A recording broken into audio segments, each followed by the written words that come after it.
Hey, it's Stacy with Bridges 527, and I'm going to try to stay a little focused talking about Disclosure Day.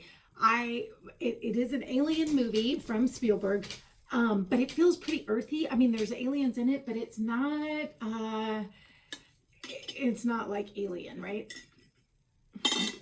It's very, I would say, the aliens are just, I would actually consider them a metaphor for God in this. It is something from out of this world with a different perspective that actually brings supernatural power, really, to the people who have encountered them.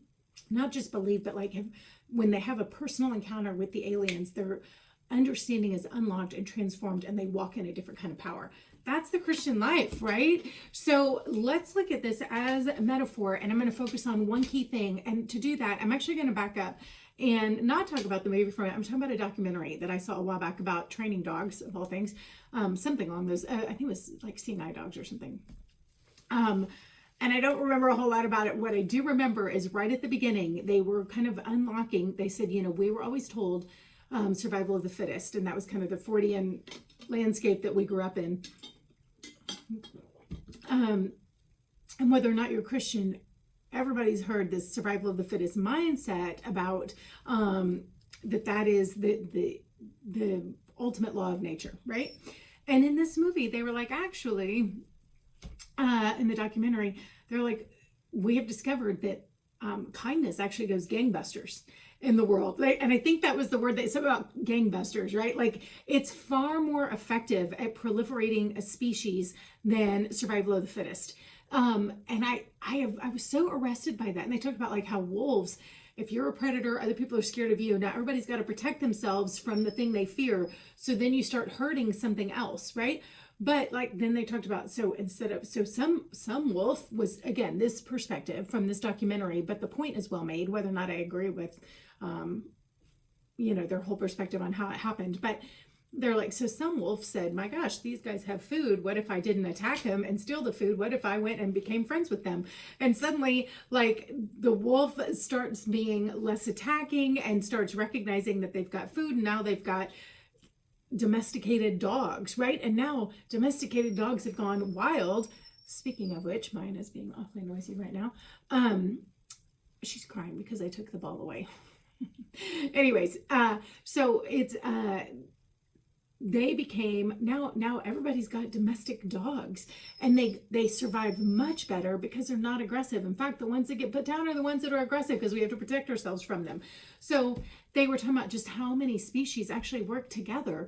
The flower gives up her pollen, and the bees help pollinate. So there's a syndicate, a cooperation that actually works beautifully to proliferate all the flowers, because the flowers are not stingy with their pollen and they share it with the bees. And the next thing you know, there's flowers everywhere. So they really talked about this, and I thought, oh my gosh, we have totally believed a wrong model. That is a lesser law. Not that it's totally wrong, but the law of survival of the fittest is actually the lesser law. And I would say it probably only entered into the world at the fall, because before the fall, there was no need to kill and destroy and whatever, because there was no sin in the world and no need for death and decay. So things had a way of working together that was synergistic, that would brought life. So this movie is really like a return to Eden. So you have these particularly it focuses on two people had an encounter with aliens that they don't even necessarily remember, but then they kind of get reconnected, reactivated, so to speak, later in life. And the two of them, one is basically, it unlocks, for one of them, they say the laws of the like the language of the universe, so mathematics and stuff are just completely unlocked for him. At an extraordinary level.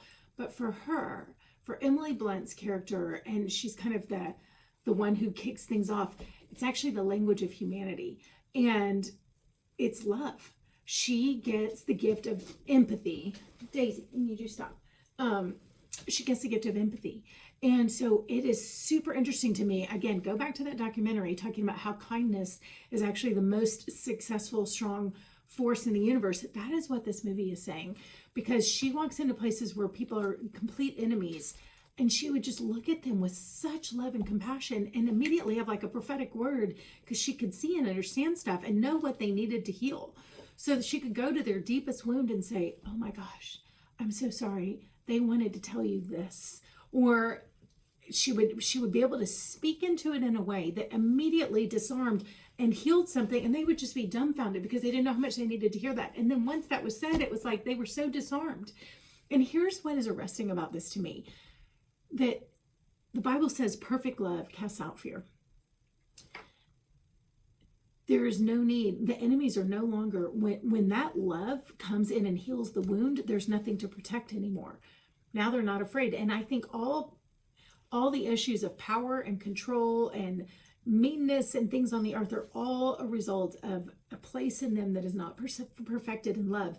So because they are afraid of being hurt in this way, I will never be hurt that way, so therefore I will do this, right? I'll make sure you don't hurt me, or I'll make sure I'm not vulnerable again, or I will take from you so I won't ever have lack. Like all the things that we do that are evil, I would say probably, I don't know that there's any of them that don't go back to a root of some fear, some way that fear is twisted into protecting yourself in a particular way.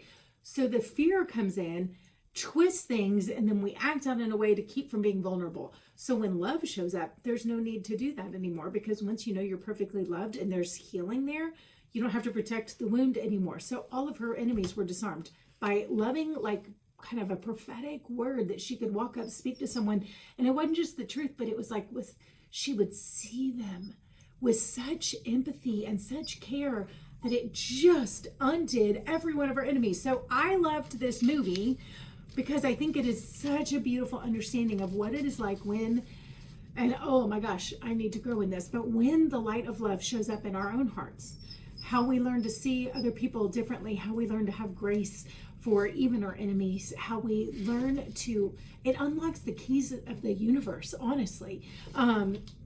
So, and they really have a lot to say about that, but you see it. You see how it works in such a beautiful way. So I just think it was like such an unexpected, I really didn't know what I was going in for. I'd heard aliens and I'm like, nah, I don't know about aliens, but I was curious.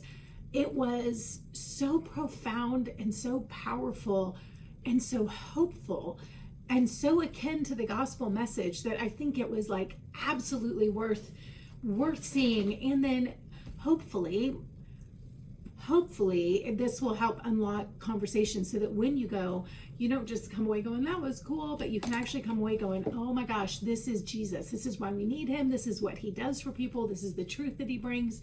Hopefully that you come away from this really empowered to use the movie to lead others to Jesus through our culture, and maybe to even challenge yourself to go deeper into the face of love. Okay, have a good day.